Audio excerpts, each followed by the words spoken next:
Hey, hey, hey, my cutie patooties. How are you guys doing today? I hope you're feeling relaxed wherever you are right now. Maybe you're walking, maybe you're studying, maybe you're just taking a small break and listening to us for a few minutes. Whatever you're doing, we're really happy you're here with us again. Yeah, it's always a nice feeling imagining listeners from different countries all learning English together through the same conversation. Exactly. And before we start today's discussion, let's quickly remind everyone what this podcast is about. This is a place where you learn real English through real conversations, not through robotic textbook examples that people rarely use in everyday life. Mm-hmm.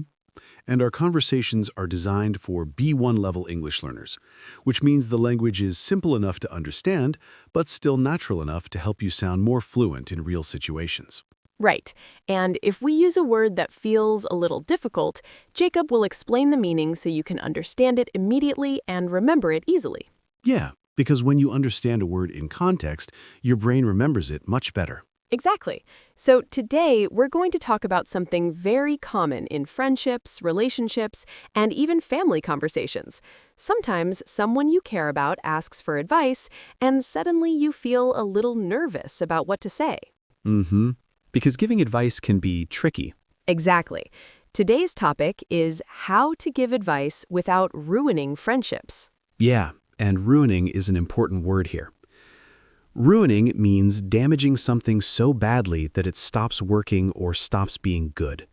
For example, if someone says the wrong thing during an argument, it might ruin a friendship. Exactly.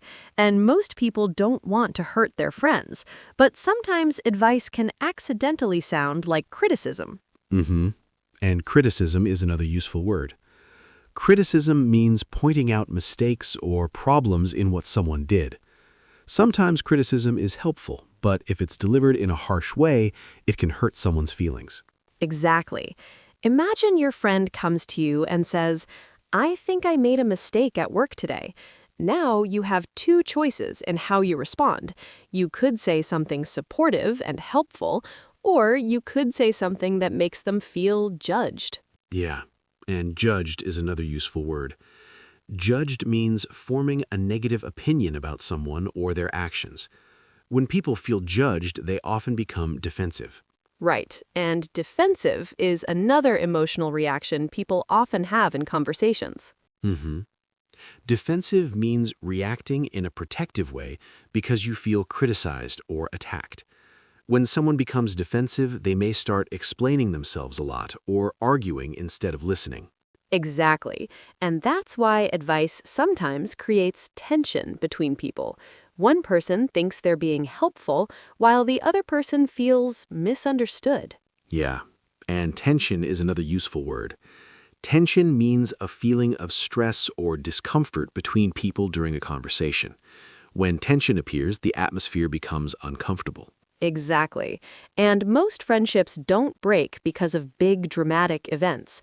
Sometimes they break because of small misunderstandings that slowly grow over time.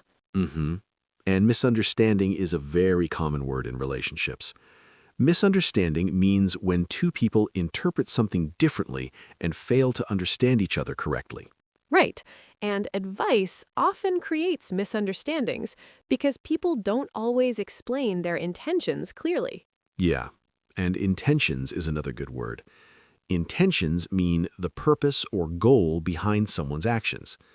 For example, someone might give advice with good intentions, but the message may still sound hurtful. Exactly. And that's the key idea of today's conversation. Giving advice is not only about what you say, it's also about how you say it. Mm-hmm. Tone and delivery matter a lot in conversations. Yes, tone is extremely important. If your tone sounds calm and supportive, people feel safe listening to your advice. But if your tone sounds impatient or judgmental, people immediately stop listening. Yeah, and judgmental is another useful word. Judgmental means having a habit of criticizing people or forming negative opinions about their choices. When someone sounds judgmental, others feel uncomfortable sharing their problems. Exactly. And the interesting thing is that sometimes people don't even want advice. Sometimes they just want someone to listen. Mm-hmm. Yeah, that's very true. Many people simply want emotional support, not solutions. Right. For example, imagine your friend says, I had a terrible day at work. If you immediately start giving instructions like, you should do this or you should do that, your friend might feel like you're not actually listening. Yeah, and support is an important word here. Support means helping someone emotionally or practically when they're dealing with a difficult situation. Sometimes support means listening instead of solving the problem. Exactly. And that's actually one of the best ways to protect a friendship. Before giving advice, first understand what your friend really needs. Mm-hmm. Sometimes they need ideas, but sometimes they only need empathy. Right. And empathy is a very powerful word in relationships. Yeah. Empathy means the ability to understand and share someone else's feelings. When you show empathy, people feel heard and respected. Exactly.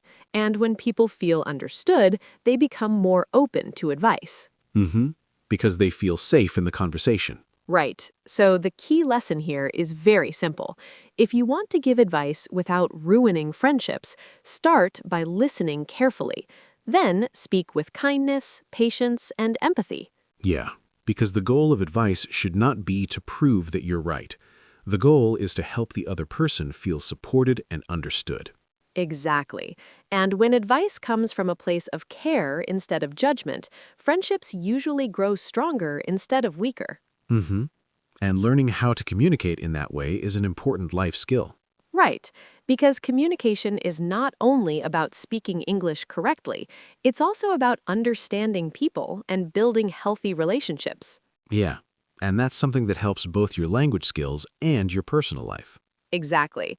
And we hope today's conversation helped you learn not only new English vocabulary, but also a little more about how to communicate with care.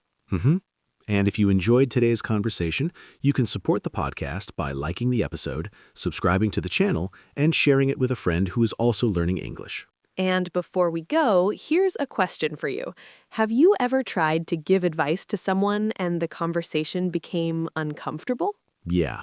If that has happened to you, you can write about it in the comments.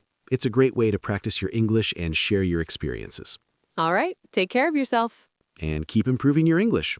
We'll see you in the next episode of Fluent English with Us. Bye, everyone.